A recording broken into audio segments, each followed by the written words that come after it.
dan caregiver dengan menggunakan aplikasi Quizzes ya. Tapi sebelum kita ke tes tersebut, ada yang masih ingat nggak tentang apa itu Asper? Asisten yang membantu perawat. Di mana dia membantu? Di rumah sakit. Di rumah sakit atau di pelayanan kesehatan. Jadi banyak kan ya pelayanan kesehatan itu bukan hanya rumah sakit saja. Selain ada rumah sakit, kemudian ada klinik, puskesmas ya. Nah, kalau caregivernya itu apa?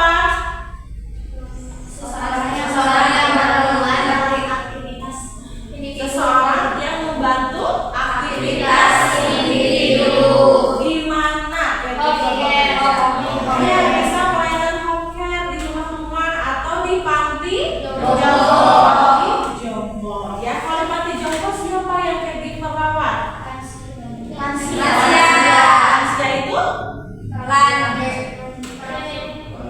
itu lanjut usia. Mulai pada usia berapa? 60 tahun. Di sini ada yang 60 tahun? Belum. Jadi nggak ada lansia ya? Nggak ada.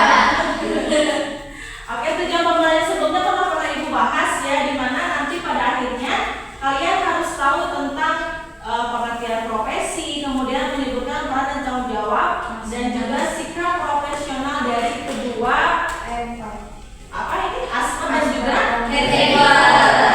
Jadi mereka ini memiliki peran dan tanggung jawab yang berbeda satu sama lainnya ya. Nah, kalian tujuan dari memilih jurusan keperawatan itu salah satunya untuk apa? Membantu orang sakit. Kalau orang lain bisa ya membantu, tidak harus orang yang sakit. Nah, ini salah satu contohnya ya. Ada gambarnya di sini tentang tenaga kesehatan yang membantu perawat dalam memberikan layanan dasar kepada pasien ya. Bedanya pasien dengan klien ada yang tahu? Pasien itu sudah pasti orang sakit. Kalau klien orang sehat, belum tentu orang yang sakit. Jadi klien hanya sebatas konsultasi saja. Misalnya Zahra datang ke dokter hanya sebatas konsul saja, tidak berobat gitu ya. Itu bedanya pasien dengan klien. Nah, ini caregiver ya. Tadi bedanya caregiver itu perawatan harian itu membantu individu seperti lansia, bisa difabel itu apa? Disabilitas ya, di dalam aktivitas sehari-harinya di rumah maupun di panti. Jadi bisa dipanggil, kalau caregiver dipanggil ke rumah dengan pelayanan home care. Kemudian peran dan tanggung jawabnya nih, ada Asper dan caregiver itu bedanya di sini. Kalau di sini tentunya Asper itu berada di bawah pengawasan perawat ya gitu. Kalau caregiver ini bisa secara mandiri. Bisa juga secara mandiri atau ada di bawah naungan seperti suatu lembaga gitu. Jadi di bawah, di atas itu ada lembaga, kemudian membawahi caregiver yang melalui pelatihan gitu. Bisa juga mandiri gitu. Nah, ini persamaan perbedaannya ya, di mana keduanya itu memberikan perawatan dasar ya, mendukung kenyamanan pasien dan melibatkan empati tinggi. Kalian masih ingat empati itu apa? Merasakan apa yang orang lain rasakan. Kita kudu empati ke pasien teh. Pasien geri-geri, kita nggak boleh ketawa geri ya. Ibu sakit apa? Misalnya tehnya, atau pasien tuh lagi sakit dari gigi, kita malah nyanyi gitu ya. Di sini perawatnya nggak punya rasa empati. Kalau simpati dan empati bedanya apa? Simpati Telkomsel. Simpati mah apa? Kira-kira kalau saya simpati sama ibu itu, simpati itu merasa apa? Merasa kasihan atau iba. Tapi belum tentu mau merasakan apa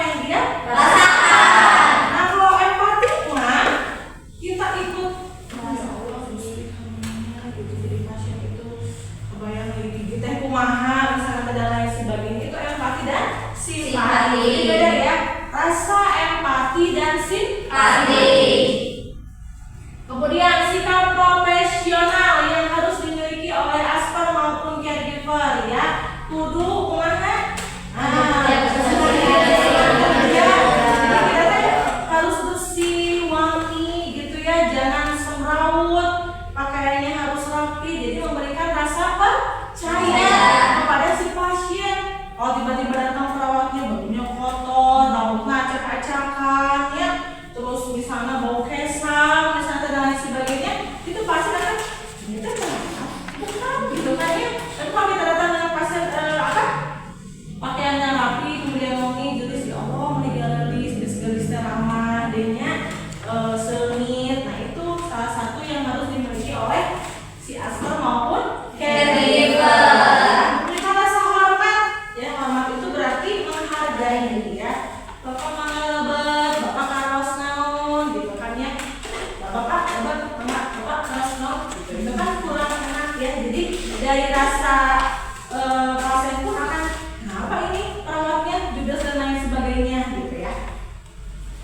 Nah ini berempati dan ramah. Menurut ibu ini yang paling penting ya, kita sebagai calon seorang perawat harus memiliki rasa ini, berempati dan ramah. Jadi kudu empati, kudu ramah gitu ke orang-orang. Saya diajar dari sekarang ya, belajar ramah, belajar berempati gitu. Nah, mengapa sikap empati penting dalam keperawatan? Sudah kita bahas tadi empati, kenapa penting dalam sikap keperawatan kira-kira? Agar pasien nyaman. Agar pasien nyaman, dia merasa Percaya. perawatnya. Nah, paham ya untuk materi tentang asper dan juga caregiver. Oke, kalau paham berarti kita sekarang mulai masuk ke tesnya ya, dengan menggunakan aplikasi Quizzes. Silakan dibuka dengan menggunakan handphone masing-masing, masuk ke browser Quizzes, kemudian masukkan kode Quizzesnya.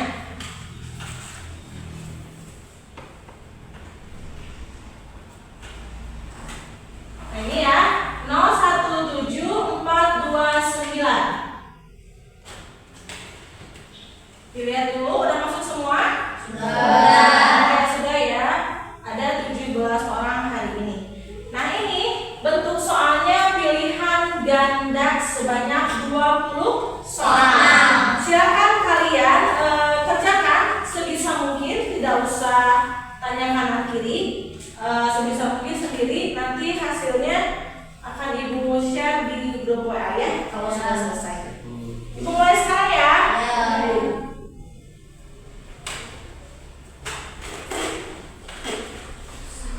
Oke, silakan.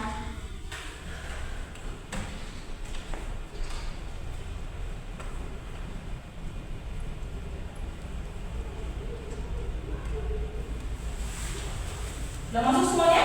Sudah. Oke, good.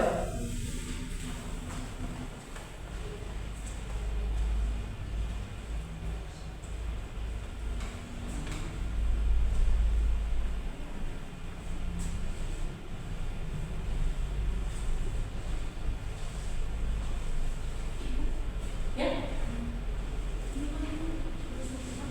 Ya, baca tadi yang mana? Bebas. Itu nanya yang mana?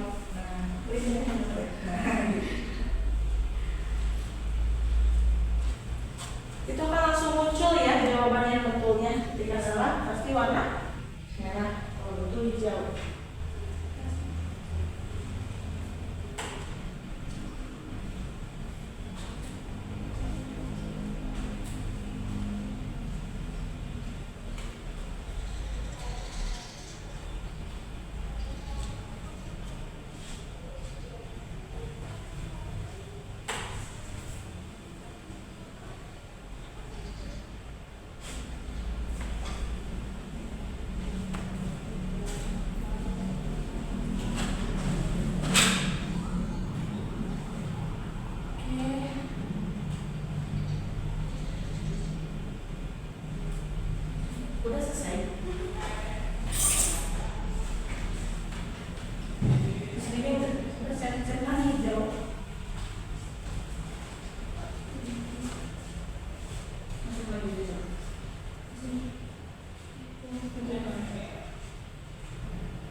Keisha sudah ya. Tessa, oke, good. Najwa juga sudah ya.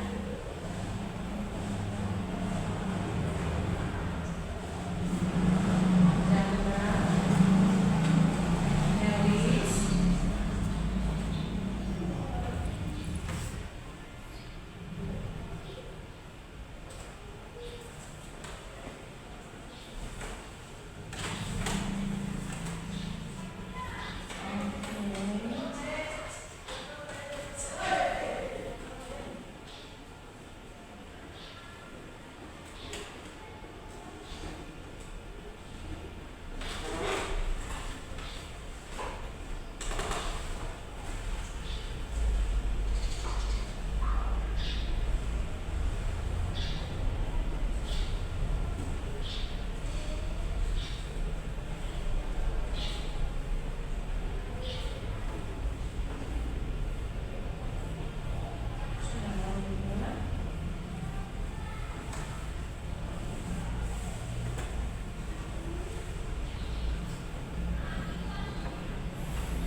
udah ya.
Selesai.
Bisa dipahami ya semuanya? Bisa.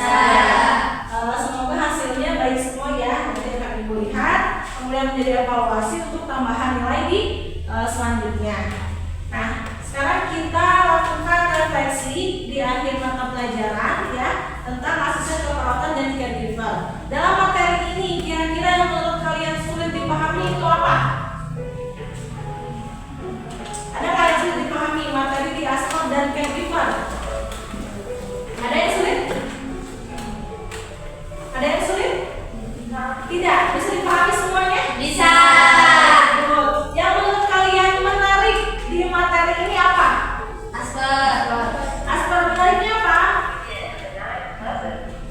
Tugasnya. Ya. Perannya. Ya. Ya, jadi tugas dan peran aspek itu sangat menarik. Menarik. Kalau caregiver kan menarik. Menarik. Juga yang lebih menarik. Aspek. Jadi kamu jadi apa nanti? Perawat. Good ya. Jadi kalau bisa itu jadi Perawat. ya, tapi not bad ya sebagai asisten perawat atau juga sebagai Caregiver. caregiver. Kita bisa kerja sambil kuliahnya gitu ya. Jadi paham ya tentang materi aspek dan caregiver.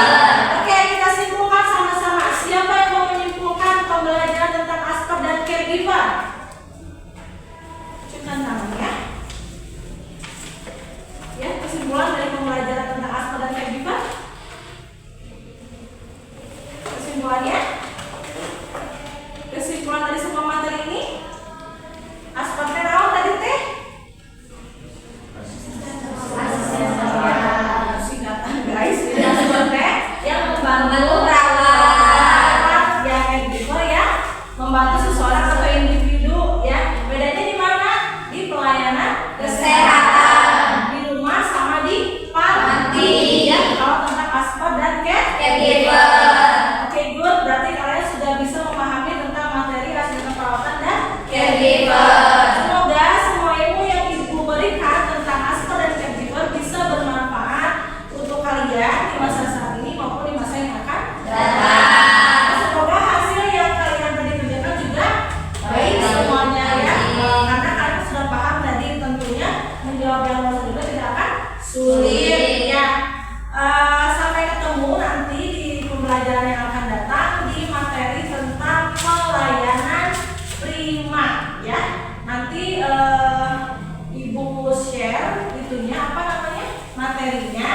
Nanti kalian pelajari dulu di rumah tentang apa itu pelayanan prima, tentang apa itu pelayanan yang harus diberikan kepada seorang pasien dari seorang perawatnya ya. Nanti akan Ibu share dulu, kemudian dipelajari dulu biar nanti ketika pembelajaran yang akan datang kalian sudah bisa memahami ya. Ya, oke guys, terima kasih ya atas segala perhatiannya, atas segala kerjasamanya di